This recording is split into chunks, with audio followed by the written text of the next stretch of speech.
Uji sampel di pusat penjualan takjil ini dimulai dari makanan hingga ke minuman.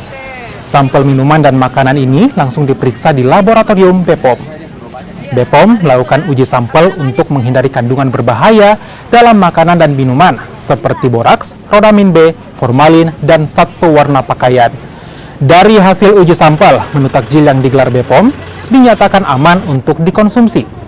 Pemeriksaan uji sampel dilakukan secara bertahap, baik menu takjil maupun makanan olahan.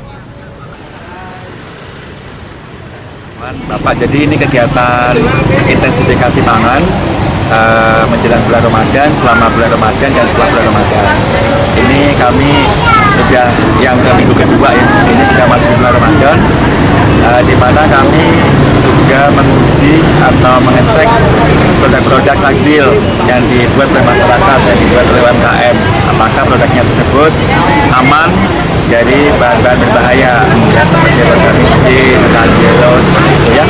Jadi harapannya nanti para penjual bisa lebih sadar bahwa produk yang dipakai, bahan-bahan yang dipakai itu harus aman dan juga tidak mengandung bahan berbahaya, dan juga kita mengedukasi para pembeli juga.